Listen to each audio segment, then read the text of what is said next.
Right, so I'm here with Craig Scott. Craig, how are you? Very well, thank you, mate. How are you doing? Not too bad. So tell us a little bit about yourself anyway, Craig. Well, my name's Craig. As some of a few people know, I'm the host of the Same Old Arsenal podcast on YouTube. It's not just on YouTube, it's on all the other audio outlets as well. Spotify, iTunes, and Amazon Music. So you can tell your Alexas to play the Same Old Arsenal podcast, and away we'll go. I've been doing it for approximately 7 to 8 years, I reckon. Built up the channel now to just over 10,000 subscribers. We get approximately, on average, 400 to 500 people watching it live every Monday night when we do it. We just meet on a Monday night, 4 of us, or 5 of us sometimes. We're just mates who want to sit around and talk about football. We're not pundits. We're not professional. We're not professional pundits, or Harry might have something to say about that. But the atmosphere we like to make around the podcast is that we're sitting around the table in a pub, having a beer and talking about the game, you know. And it comes across that way anyway. It's very laid back. Well, yeah. I'm glad you said that, because that's the way I want it to come. That's the way I want it to come across. We're not looking for. You can watch some YouTube channels and they've blown up, and people on the channels have become kind of Z-list celebrities, if you like. Not interested in all that. Not interested in numbers. Not interested in clicks, views, likes. As long as the people keep coming to watch, we'll keep doing it. Yeah, but it's progressing nicely. It is progressing nicely. It is. I mean, we must be doing something right. I mean, it hasn't got hundreds of thousands of subscribers, but the thing about it is, as the host of the show and as the channel owner, it's my audience that make the channel. I've got an audience who are very level-headed, who can listen to us talk, who can ask us questions, who they can debate with us, and we have debated with people in the chat box before. But it's all done in a. Can I say? What's the word I'm looking for? It's all done in a fair way. There's no I'm right, you're right. No, I'm right, you're right. We have a debate, and if we can come to a conclusion, we will. But if not, then it's just it's difference of opinion, isn't it? Everyone gets to say their piece anyway. That's what I noticed. Absolutely, it's absolutely. I mean, that's what it's all about. There's no point doing a show and being interactive if you're not gonna let the people have their say. And did you know all the guys before doing this, or did you meet them? Mark, who joined us this year. I went to school with Mark, and I've known Mark since I was 9 years old. We used to play for the same football team together through growing up. Like I said, we went to school together. We sat next to each other in class. So I've known Mark for years and years. Top boy is Mark. Lee Judges I met on the internet, on Twitter, watching Arsenal videos. I saw Lee one day, and at the time we were doing a show called The Gooner Talk, and I reached out to him to come onto the show, and he gladly accepted, and that friendship has just progressed from there, really. We started the Same Old Arsenal podcast. I actually started the Same Old Arsenal podcast with another good mate of mine, Mems, but unfortunately Mems's work, he couldn't commit to it. Yeah. We had Lee on as our first guest, and I asked Lee, did he want to be the co-host with me, and he agreed, and it's gone from there, really. Harry, again, I met on the internet, saw Harry's work. I used to watch Harry when Harry was first starting out. I used to watch his stuff. He was a member of a podcast. I can't remember. I think it was. Is it Sofa? I think it might have been Sofa Sports News. I think it's something like that. And I saw Harry on it and found out he was an Arsenal fan. Loved what he'd done. Harry's a very level-headed, very knowledgeable guy. Knows a lot about football. Very well spoken. Oh, he's very well spoken. I love him to bits. I reached out to him. would he be interested in coming on for a show? And he came on for a show, and after the show we got talking, and he said that he really enjoyed it. And I said, well, why don't you come on as a permanent fixture? And he agreed, and we go from there. And Dan was recommended to me by Mark, because Dan is Mark's brother-in-law. Oh, really? So there you go. Small world. And then also I've got excuse me. Yeah. Also I have Nigel. Nigel is kind of like a silent member of the team.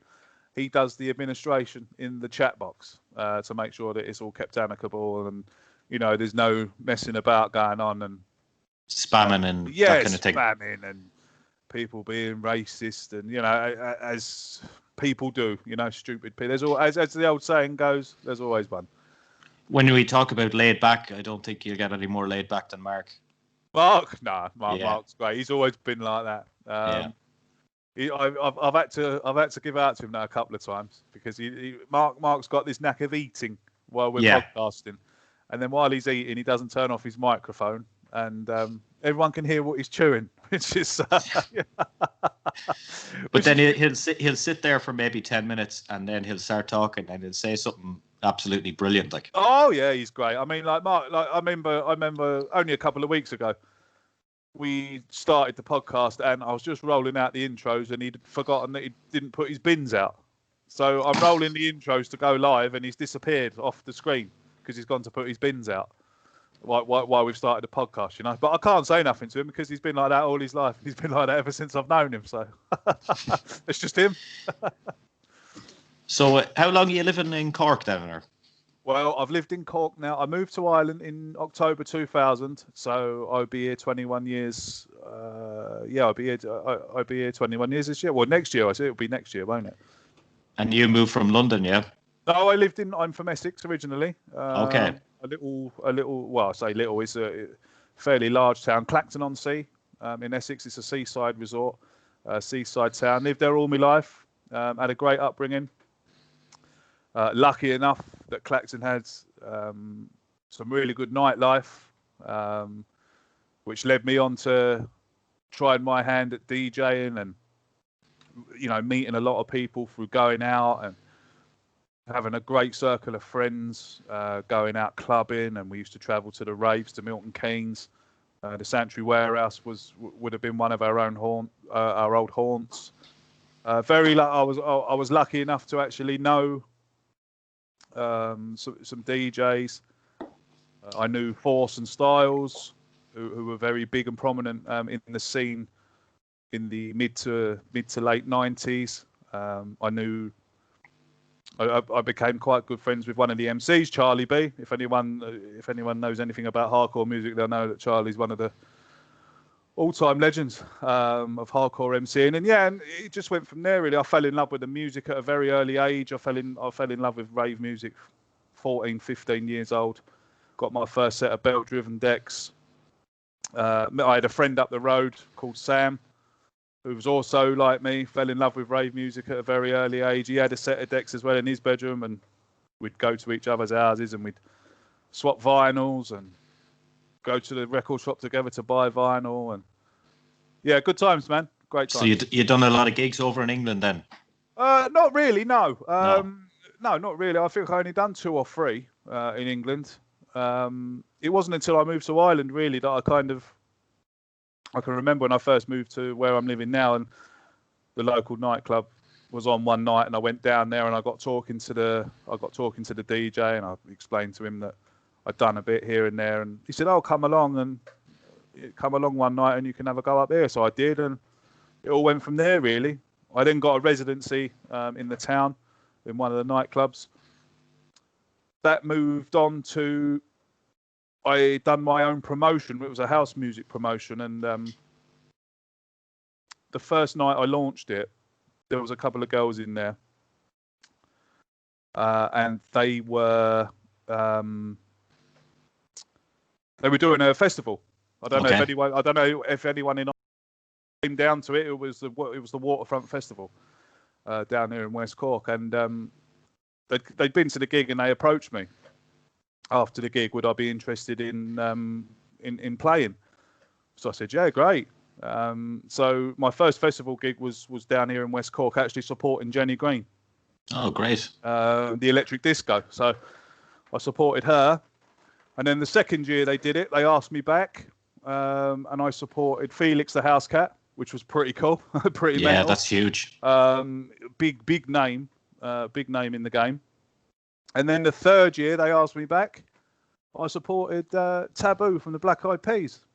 So that was, that was another good one, and really cool to be rubbing shoulders with those kind of people. Do you know what I mean? Yeah, definitely. Taboo's a cool guy. He was really a cool guy.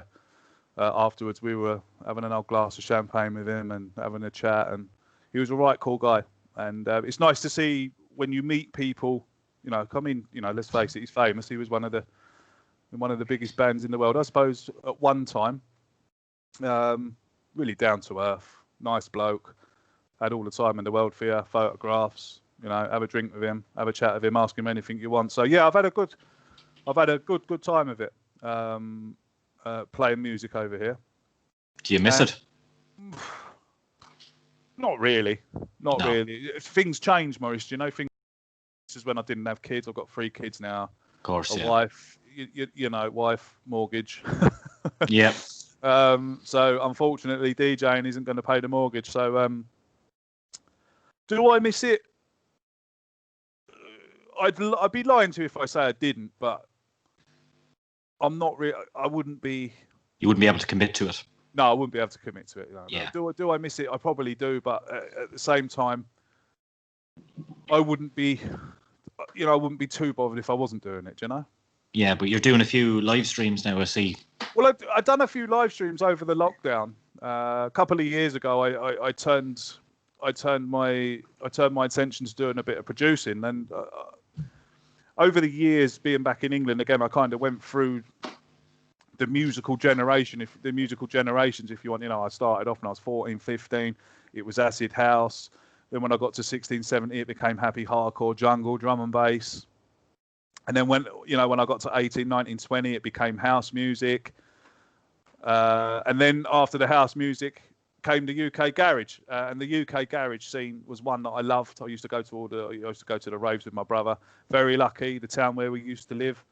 The flagship event, Garage Nation, used to come down every month. We used to get the biggest garage DJs in the town. They'd bring the MCs with them. We'd have a good rave up. And I've always... UK garage has kind of been my forte genre, if you like. Yeah. So I turned my hand at producing, and I actually got a couple of tracks signed by a record company in London called Riddler Records. So then once those tracks got signed, people started to take a little bit of notice, and I got approached then by different people to come and play on radio stations. I flew over to London 1 year. And I played in a nightclub for a radio station. We done a rave in there. I've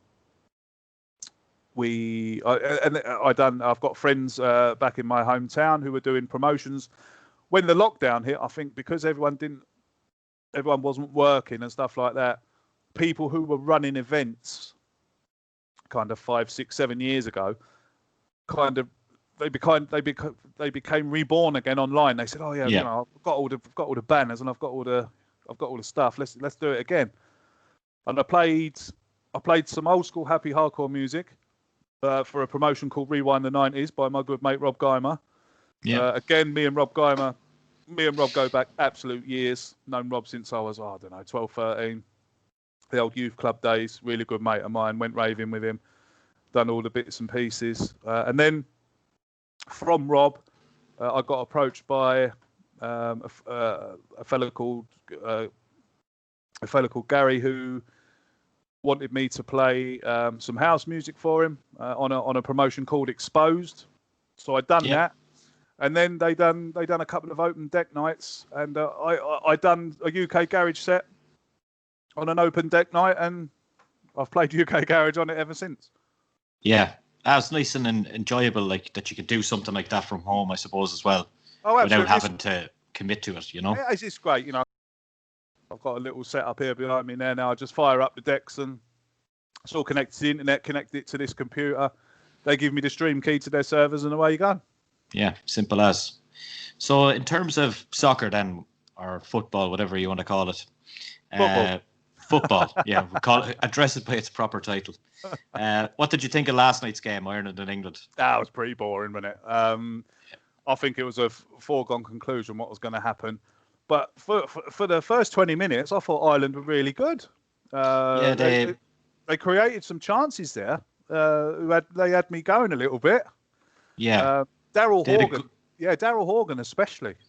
They had a good bit of the ball actually in the first. They did. Well, I think overall in possession, I think it was pretty close, even in the end. Yeah, I don't get Roy Keane for a start. I think Roy Keane has been brought onto these football shows to be controversial. Yeah. I mean, he can stand there and he can have a go.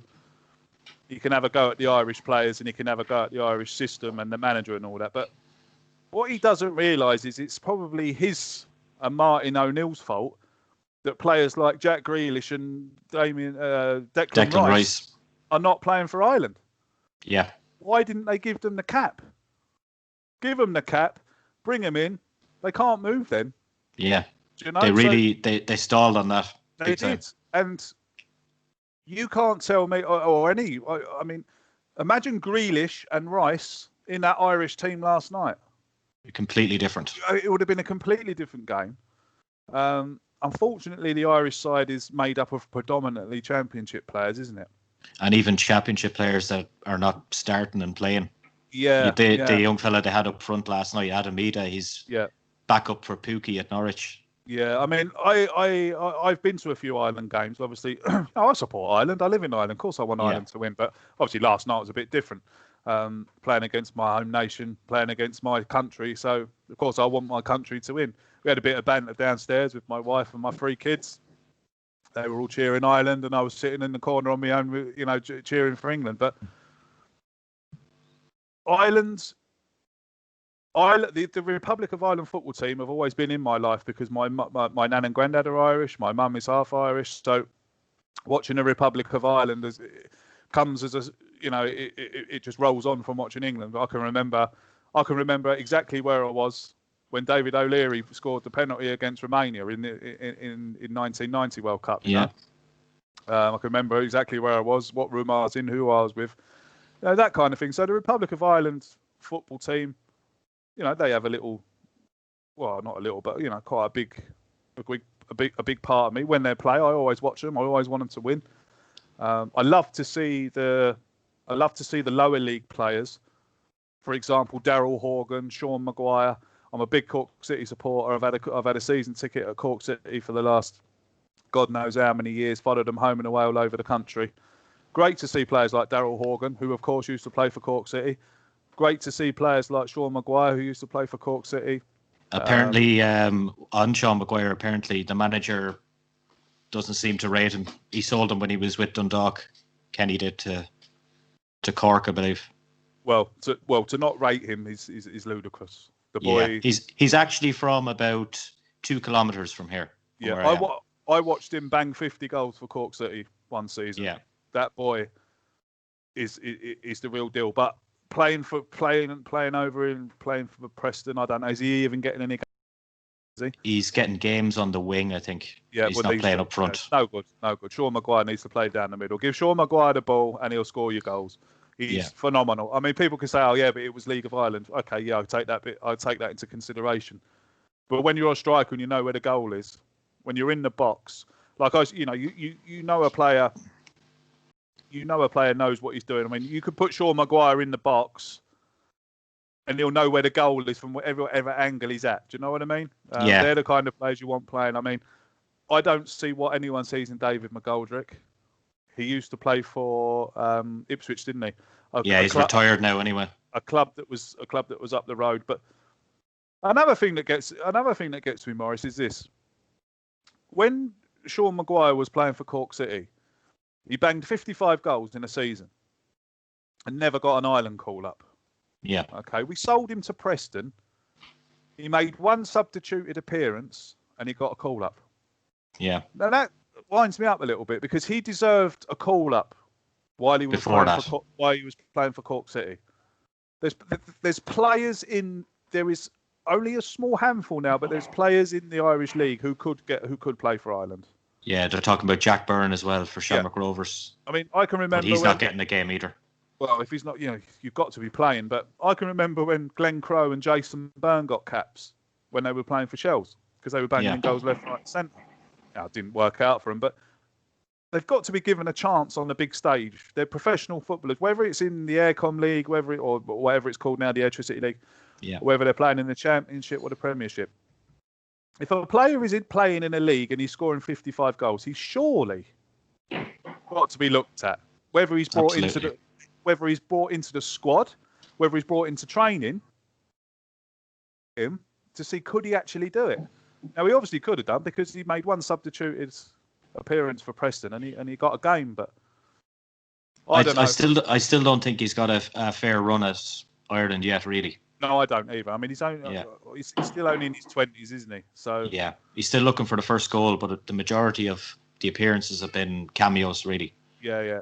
But like I said, I like to see players. I mean, Daryl Horgan was brilliant last night. Arguably Ireland's best player for me. But the way they're trying to play, though, say play possession football, play out from the back at times, but then they have Adam Ida up front, and he's more of a target man, really. Yeah. So I didn't get that. Yeah, I mean, I'll be honest with you, mate. I wasn't really taking much notice of what Ireland were doing. I was more looking at England. As an Englishman, for me, this is a very good young England team. It was an exciting team he put out last night. Yeah, things are. I mean, I don't want to jump overboard. People give us this role of hyping up the England team, but this is a good group. This is a good young group of English players. But for me, I think they need a better leader than Gareth Southgate. I don't like Gareth Southgate. I think he's too. I think he's a bit arrogant, is he? I don't know about arrogant, but his football's not great. People. I mean, I had a conversation with a lad on Twitter this morning. He said that how can Southgate not be good enough when he led England to a World Cup semi-final? But you've got to look at the run England had to that World Cup semi-final. I mean, they played Tunisia, Panama, Paraguay, or was it? Paraguay. They played Belgium in the group as well, didn't they? They played Belgium in the group. Yeah. And they played Croatia. Now, any time they came up against a bit of quality, they got beat.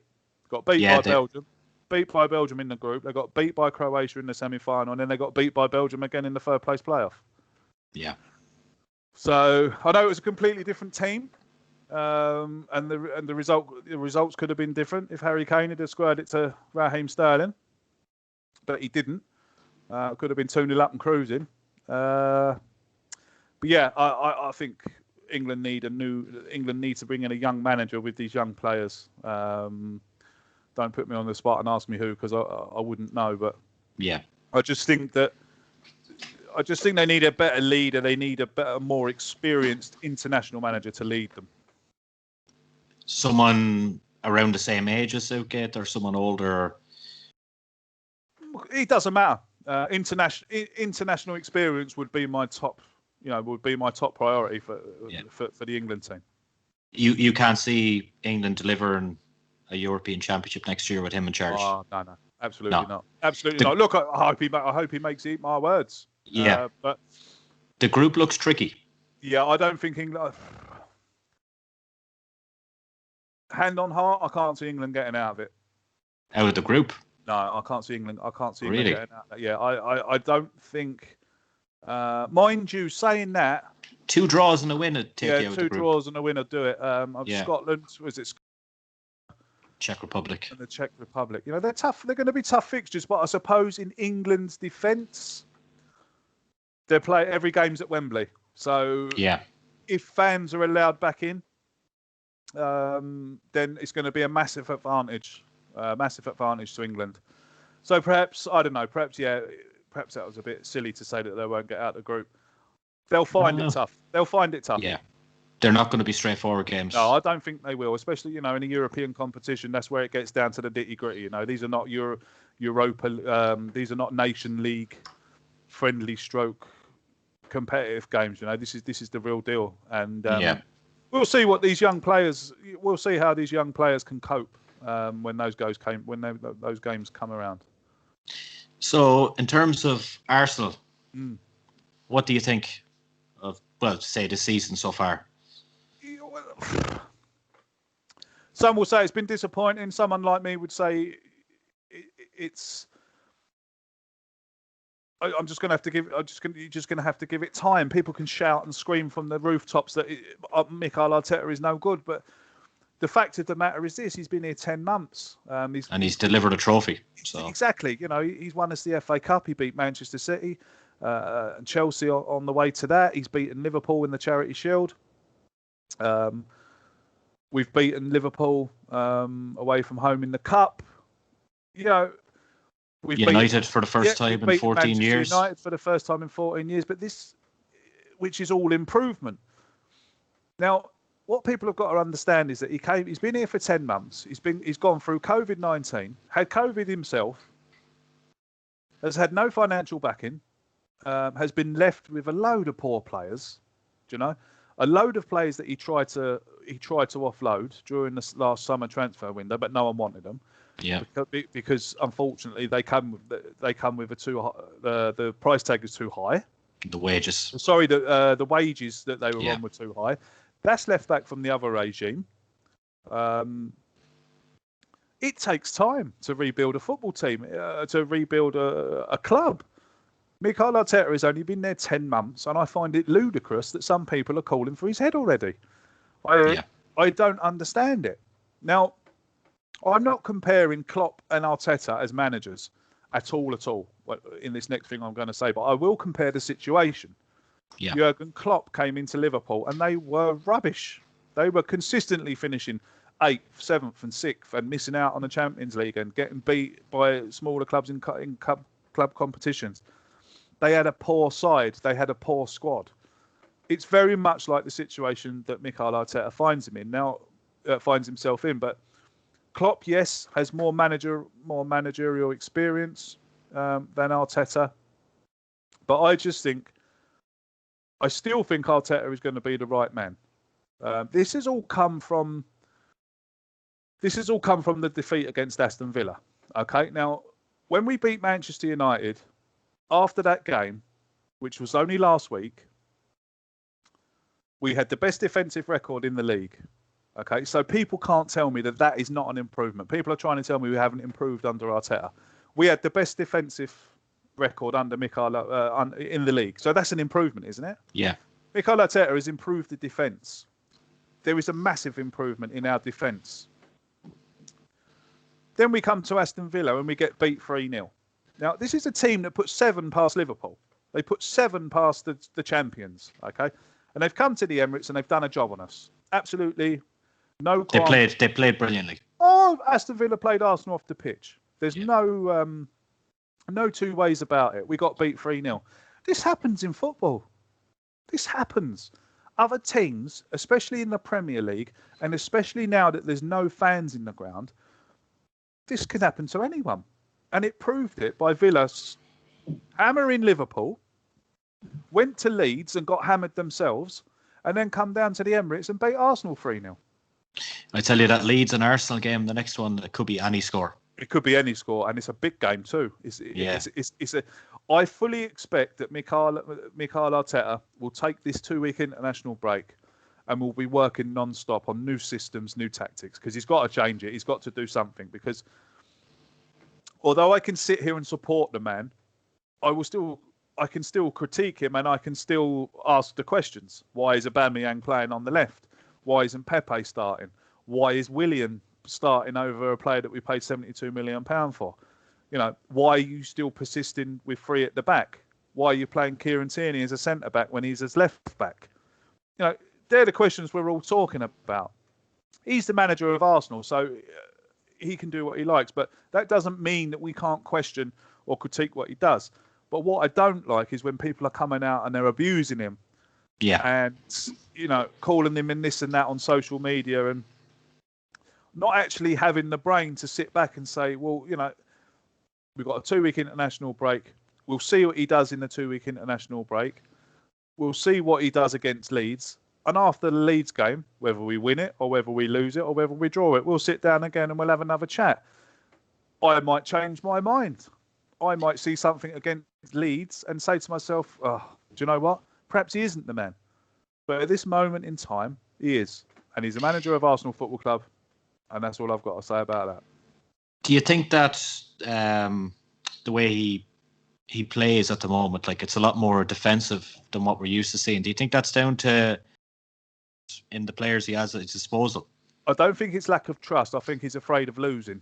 That's the thing. He's afraid of losing because what Arteta is, he played for us, he captained us, and now he's manager. So he knows what's expected of him as a manager, and he also knows what's expected of the players on the pitch.